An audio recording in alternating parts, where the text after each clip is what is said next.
Hello student, मैं Anoop sir. आज हम लोग क्लास 10th सिविक्स के सेकेंड लेसन फेडरलिज्म यानी कि संघवाद की एक्सरसाइज कंप्लीट करेंगे। यह एक्सरसाइज एनसीईआरटी बुक पर दिए गए क्वेश्चंस की है। चलो देखते हैं आगे इसे हम। देखिए, पहला क्वेश्चन दिया है कि भारत के खाली रूपरेखा के राजनीतिक मानचित्र पर निम्नलिखित राज्यों का पता लगाना है। नी locate the following state on a blank outline political map of India. Manipur, Sikkim, Chhattisgarh and Goa. तो देखिए, हम लोग इसी पर देख लेते हैं। ये मैप हमने बगल पे लगाया है, एक पॉलिटिकल मैप। इसी से देखते हैं तो ये पार्ट देखिए, ये जहाँ पर हमने अभी डैश किया यानी कि आपका ये पार्ट मणिपुर है। इसके बाद सिक्किम आते हैं तो ये यहाँ थोड़ा सा उठा हुआ भाग, एक मिनट, ये पार्ट, ठीक है ना, ये आपका सिक्किम है। इसके बाद आते हैं छत्तीसगढ़, ये आपका छत्तीसगढ़ है। और गोवा, ये यहाँ पर एक छोटा सा जो भाग दिख रहा है, ये गोवा है। ओके, चलिए अच्छा, नेक्स्ट क्वेश्चन चलते हैं। विश्व के खाली राजनीतिक मानचित्र पर भारत के अलावा संघीय शासन वाले देशों की अवस्थित बताएं और उनके नक्शे को रंग से भरें। ठीक है ना, यानी identified and said 3 federal countries other than India on a blank outline political map of the world. America, Canada, Australia. 3 कहा गया है, हमने 5 दे दिया है। चलिए भर लेते हैं। ये वर्ल्ड का आपका मैप है। इसमें कह रहा है इंडिया के अलावा, तो ये इंडिया है, आप लोग जानते हैं। इंडिया के अलावा हम लोग देखेंगे अमेरिका, तो ये अमेरिका है, ये कनाडा है, ठीक है ना। ऑस्ट्रेलिया आपको पता है यहाँ पर है। फ्रांस और जर्मनी, देखिए ये पार्ट फ्रांस का है और ये पार्ट जर्मनी का है। एक मिनट, फिर से देखेंगे। ये छोटा सा जो पार्ट है पुर्तगाल है, उसके जस्ट ये फ्रांस का है और ये जर्मनी का है। ओके, तो अमेरिका, कनाडा, फ्रांस, जर्मनी और ऑस्ट्रेलिया। ठीक है, चलते हैं आगे। नेक्स्ट क्वेश्चन पे आते हैं। भारत की संघीय व्यवस्था में बेल्जियम से मिलती जुलती एक विशेषता और उससे अलग विशेषता, यानी बेल्जियम और भारत में हम लोगों को देखना है कौन सी विशेषता मिलती है, कौन सी नहीं मिलती है। यानी point out 1 features in the practice of federalism in India that is similar to and 1 feature that is identified from that of Belgium। चलिए देखते हैं किसका फीचर सेम। देखिए, पहले नंबर पे बताया गया है इस पॉइंट पर कि क्या चीज़ दोनों में सिमिलर है। ठीक है, भारत और बेल्जियम में मिलती जुलती व्यवस्था यह है कि दोनों लोकतांत्रिक हैं। यानी पहला जो सिमिलर है वो क्या है, दोनों डेमोक्रेटिक है। दोनों देशों में केंद्र सरकार राज्य सरकार से अधिक ताकतवर है। यानी both country the central government more powerful than state government. Okay, और दोनों देशों में त्रिस्तरीय शासन व्यवस्था है। यानी both country have 3 tier system of government. ठीक है ना, समझ आ गया होगा। Central government, state government and local government. और बेल्जियम में क्या है, central government, state government and community government. तो दोनों में क्या है, 3 टायर है। चलिए अगला देखते हैं, इसमें दोनों में वेरियस क्या है, विभिन्न क्या है। तो देखते हैं, बेल्जियम में सभी राज्यों को समान अधिकार प्राप्त होते हैं। यानी बेल्जियम में क्या है, all state have equal rights. जबकि भारत में क्या है कि भारत में आपको हमने बताया था कि 5 और 6 अनुसूची यानी कि 5 और 6 शेड्यूल में कुछ स्टेट हैं जिनको स्पेशल राइट्स प्राप्त है। कुछ स्टेट्स के कुछ क्षेत्र हैं जिनको क्या है, स्पेशल राइट्स प्राप्त है, जहाँ पे एसटी यानी कि शेड्यूल ट्राइब्स लोग रहते हैं। आगे, बेल्जियम की तरह भारत में विभिन्न संघ आकर किसी राज्य या केंद्र में नहीं जुड़े होते हैं। यानी कि like Belgium, various union of India do not come together and belong to any state और सेंटर। नेक्स्ट क्वेश्चन देखते हैं, आप 4 नंबर पे आ गए। शासन के संघीय और एकात्मक स्वरूपों में क्या मुख्य अंतर है, इनके उदाहरण के माध्यम से समझाना है। यानी जो एकात्मक और संघात्मक, यानी कि आपको ऐसे समझना है कि जो हमारे बीच में यूनिटरी गवर्नमेंट है और जो फेडरल गवर्नमेंट है, इनके बीच क्या डिफरेंट है ये देखना है। ओके, चलिए नेक्स्ट करते हैं। तो यहाँ देखिए डिफरेंट है, आपको इसी तरह अलग अलग दो पार्ट पे लिखना है। तो फर्स्ट नंबर देखते हैं, यूनिटरी गवर्नमेंट। एकात्मक सरकार में शासन का एक ही स्तर होता है, यानी there is only one level of government is in a unitary government. शक्तियों का केंद्रीकरण होता है, यानी कि जो पावर है उनका सेंट्रलाइज्ड होता है, अर्थात केंद्र के पास सारी शक्तियां होती हैं, यानी कि that is all centre has all power. Example आपको देखना है, जैसे जापान। ओके, जापान में। तो सब फेडरल में देखते हैं क्या होता है इसके विपरीत। फेडरल गवर्नमेंट यानी संघात्मक शासन में शासन के दो स्तर होते हैं, यानी कि two level of government in federal government. संघात्मक सरकार में शक्तियों का विभाजन केंद्र और प्रांतों के बीच होता है, यानी इन federal government the power is divided between the centre and the provenance, for example India. Okay, second point देखते हैं। सेकेंड पॉइंट है कि एकात्मक सरकार में लिखित संविधान भी हो सकता है और अलिखित भी होता है, जैसे इंग्लैंड। यानी in a unitary government the constitutions can be written and unwritten, for example. लेकिन संघात्मक संविधान में क्या होता है, संघात्मक सरकार में संविधान लिखित होता है, यानी the constitutions is required to be written in a federal government.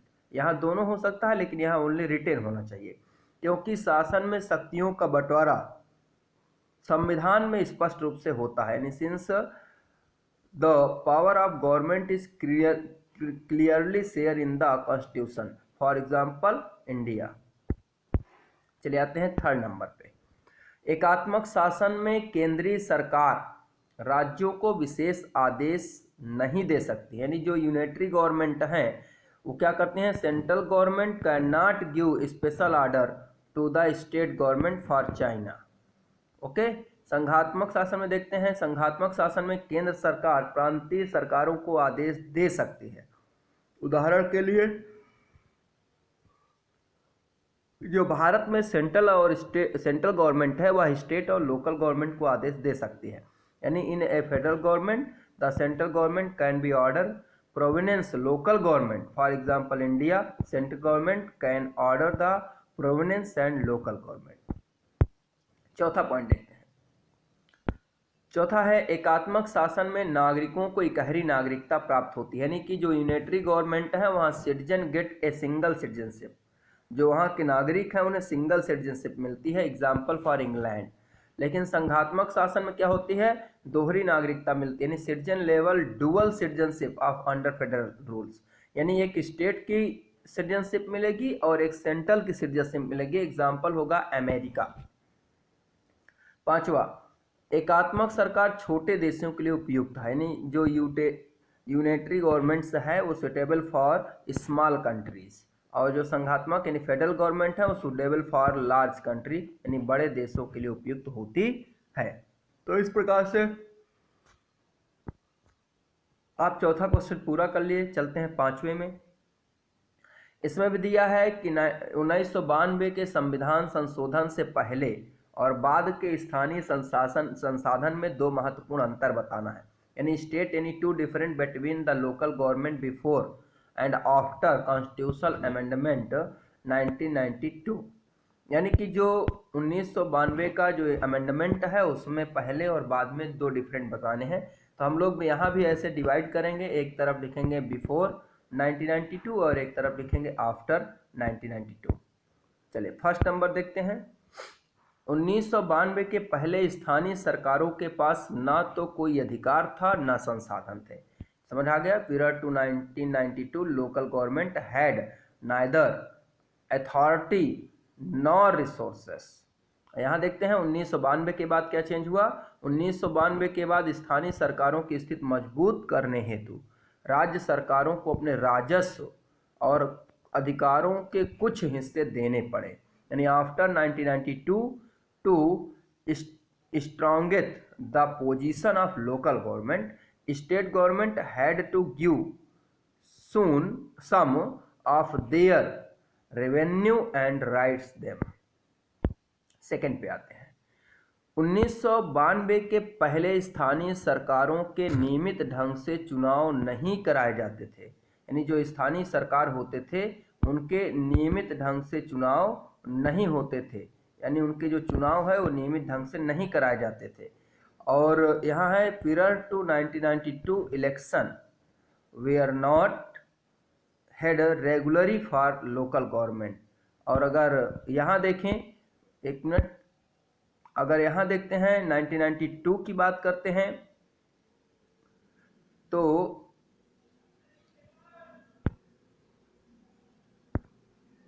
1992 के बाद की बात करेंगे तो 1992 के बाद स्थानीय सरकार जो हमारी लोकल गवर्नमेंट जो 1992 के बाद स्थानीय सरकार नियमित चुनाव कराने हेतु राज्य चुनाव आयोग नामक स्वतंत्र संस्था का गठन कर दिया। यानी after 1992 an independence body called the state election commission was formed to conduct regular election to local government, यानी इधर रेगुलर इलेक्शन नहीं होते थे और यहाँ पर रेगुलर इलेक्शन कराने की व्यवस्था की गई। तो आपसे 2 डिफरेंट पूछा था और हमने 2 बता दिया। ये देखिए रिक्त स्थान है, यानी फिलिंग द ब्लैंक्स है, दोनों में अलग है। हिंदी मीडियम में थोड़े से 2 विकल्प भरने हैं और जो इंग्लिश मीडियम के उसमें 4, तो दोनों को अलग अलग देख लेते हैं। ये तीनों आपके ऑप्शन दिए हैं कहाँ क्या भरना है, ठीक है ना। क्योंकि अमेरिका पहले तरह का, हमने आपको बताया था 2 प्रकार से संघात्मक शासन बन सकते हैं, तो यहाँ लिखेंगे पहले तरह का संघ है, इसलिए वहाँ सभी इकाइयों को समान अधिकार है। संघीय शासन के मुकाबले प्रांत अधिक शक्तिशाली, इसको यहाँ भरेंगे, अधिक शक्तिशाली है, लेकिन भारत की संघीय प्रणाली दूसरे तरह की है और यहाँ कुछ राज्यों को औरों से ज़्यादा शक्तियाँ प्राप्त है। ओके, भर जाएगा, फिलअप कर लेंगे इसे। इंग्लिश में आते हैं, इसमें देखते हैं। Since the United state is a first, ठीक है ना, यहाँ लिखेंगे first type of federations, all the मतलब constituent states have equal power and state are strong, ठीक है ना, the federal government but India a second, ठीक है ना, यहाँ सेकंड लिखेंगे, यहाँ पर स्ट्रॉन्ग लिखेंगे। Type of federal and some state have more power and other India than state, ठीक है ना, government has more power. Okay, चलिए अच्छा 7 पे आते हैं। भारत की भाषा नीति पर नीचे 3 प्रतिक्रियाएं दी गई हैं, आप इनमें से किसे ठीक समझते हैं।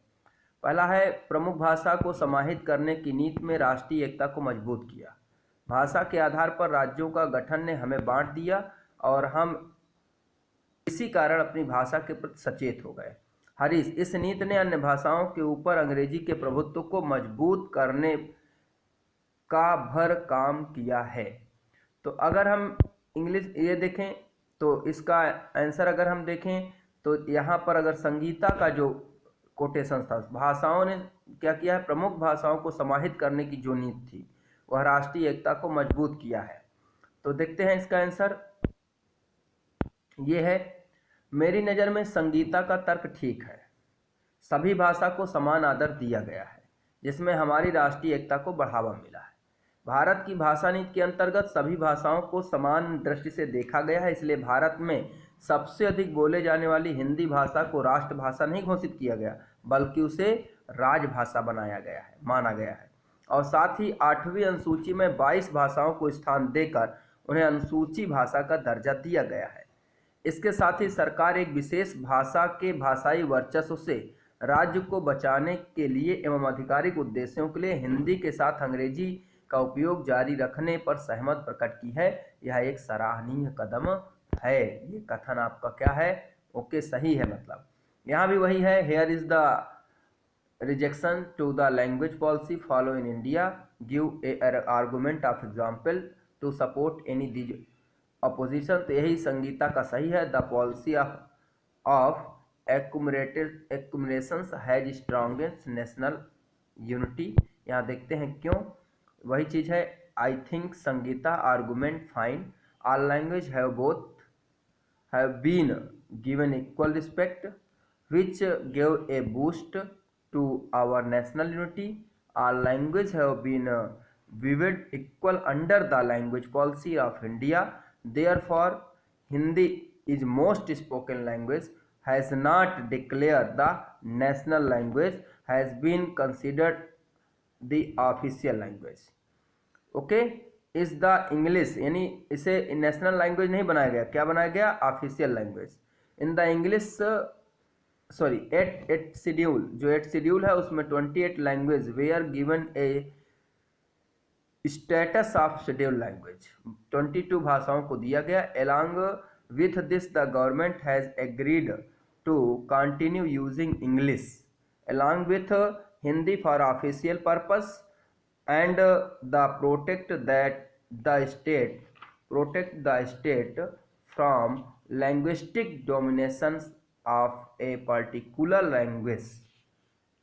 This is a commandant step। जैसे हमने आपको पढ़ाया था कि जब कॉन्स्टिट्यूशन बना था तो 1965 तक कहा गया था कि आप इंग्लिश का प्रयोग करेंगे, उसके बाद इंग्लिश लैंग्वेज का प्रयोग नहीं करेंगे।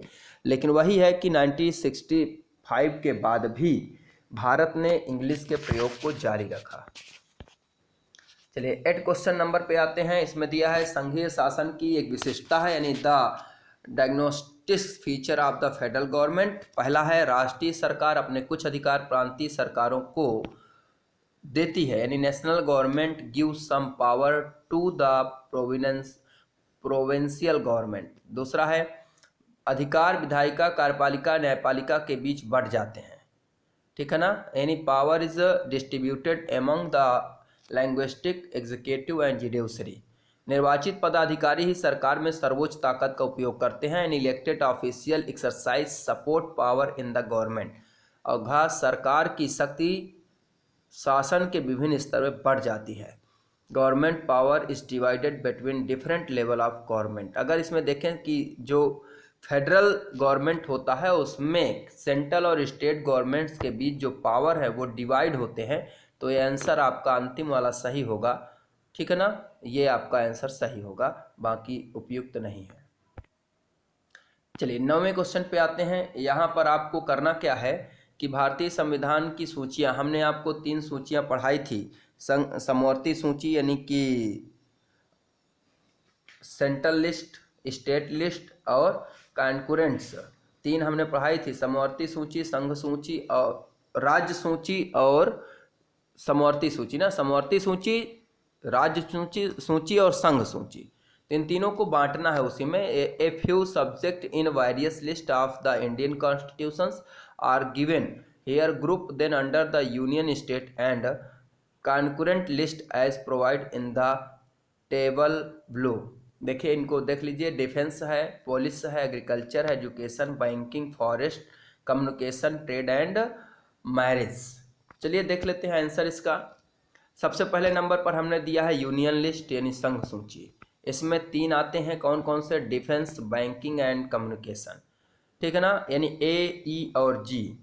फिर दूसरे नंबर पर स्टेट लिस्ट पर पुलिस, एग्रीकल्चर एंड ट्रेड यानी बी, सी, एच 3 आते हैं इसमें। और ये कॉन्करेंट लिस्ट है जिसमें एजुकेशन, फॉरेस्ट एंड मैरिज, तो इसको आप भी डिवाइड कर सकते थे आराम से, बहुत सरल था, हमने लिखाए भी हैं इनको। चलिए 10th नंबर क्वेश्चन पे आते हैं। नीचे दिए गए भारत के विभिन्न स्तर और उनके कानून बनाने के अधिकार क्षेत्र को जोड़े दिए गए हैं, इनमें से कौन सा जोड़ा मेल वाला नहीं है, यानी examine the following pairs that give the level of government in India and the powers of the government at that level to make law on the subject mentioned against each, which of the following pair is not correctly matched. ध्यान देना है, यहाँ पूछ रहा है not correctly matched. तो ये देखिए आपके जो लिस्ट है उसका लिस्ट भी यहीं पर है, आंसर भी यहीं पर है, मिला लेते हैं।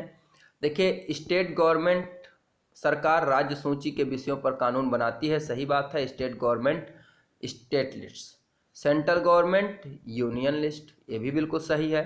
केंद्र और राज्य सरकार दोनों बनाए तो वो क्या है, कॉन्करेंट्स यानी समवर्ती सूची। तो इसमें गड़बड़ क्या है, गड़बड़ ये अंतिम वाला है जो लोकल गवर्नमेंट दिया है और अवशिष्ट अधिकार दिया है, क्योंकि लोकल गवर्नमेंट नहीं, अवशिष्ट विषय पर भी आपकी सेंट्रल सरकार कानून बनाती है। यहाँ पर स्थानीय सरकार की जगह केंद्र सरकार यानी सेंट्रल गवर्नमेंट होता तो सही होता। तो ठीक है ना, आपको समझ आ गया होगा आंसर क्या लगाना है। आंसर आपको बी लगाना है। नेक्स्ट आते हैं 11 नंबर का क्वेश्चन है, जिसमें दिया है सूची फर्स्ट के साथ सूची सेकंड के साथ फर्स्ट का मिलान करें।